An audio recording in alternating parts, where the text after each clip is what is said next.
week's Parsha is Parshat Naso. Naso is the longest single Parsha. It's 176 verses long.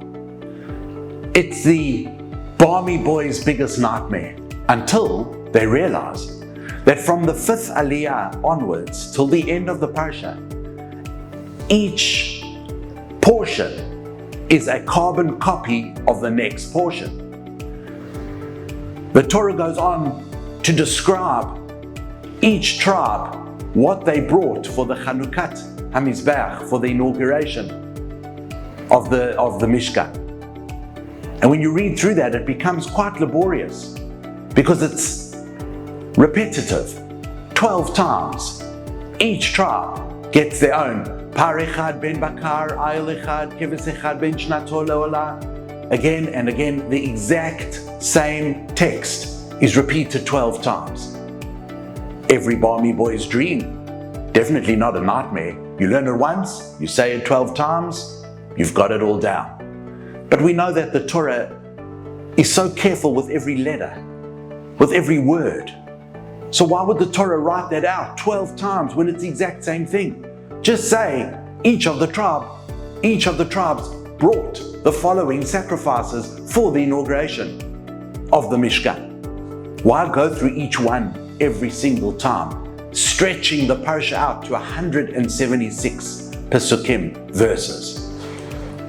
In order to explain this, there's a great story in Russia. It was a terrible time for Jewish boys. They were being drafted into the Tsar's army. And to be drafted there, you weren't serving for 3 years in the army, you served for 25 years. There was no kosher food, and by the end of it, most of those boys got lost to Judaism. And it happened that in the yeshiva of Rav Yitzchak Elchanan Spector, one such boy was taken, and he was going to be drafted into the Tsar's army. And everyone was on shpilkas, what is going to be with this boy? And then the news came out that this boy was actually exempt from being drafted into the army. And the first bocha, the first young yeshiva guy that heard this, was so excited he barged into the room of the holy Rabbi Yitzchak Elchanan Spector. And he said to him, Rebbe, and the rabbi was in the middle of a din Torah, sitting with a beth din, very serious matter. But he barged in and he said, Rebbe, good news. That boy was being drafted. He's exempt. He doesn't have to go to the army. And the Rebbe got up, Rebbe Yitzchak Elchanan got up with such fervor, such happiness. And they were dancing and singing, thanking Hashem for this redemption of this boy. And then the rabbi sat down and he carried on his din Torah, carried on discussing very important Torah subjects. Suddenly the door barged open again. Another bocha ran in, not knowing that there was a previous guy. And he said, Rebbe, you can't believe what happened. That boy who was drafted to the army has got his exemption. And Rabbi Yitzchak Elchanan jumped up and sang and danced with the second boy and said, oh, thank you for telling me this wonderful news. Sat down again, carried on his din Torah. The door was barged open a third time, a fourth time, a fifth time, a sixth time. Boys coming in to tell their Rebbe, Rabbi Yitzchak Elchanan Spector, what had happened, that this boy was not drafted. And every time, Rabbi Yitzchak Elchanan jumped up, sang and danced and thanked Hashem for the news that he received.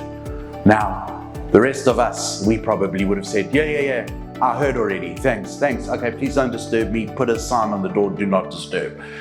But he didn't do that because he understood what a simcha it was for each boy to tell him this amazing news that was so scary and a news that was so liberating. And therefore he jumped up every time and danced with that boy as though he heard it the first time. You know, if Hashem would have said, yeah, all of you just bring the same sacrifices, I'm waiting, just go and do what you got to do, it would have taken the oomph away from it.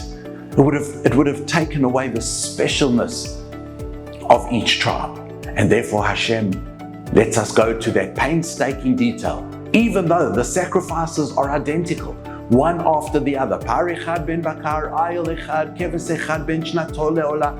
Exactly the same, letter for letter. But to Hashem, it's all important. Hashem loves everyone's contribution, even if it looks like a carbon copy, even if it looks like same. Hashem doesn't see it that way. Shabbat Shalom.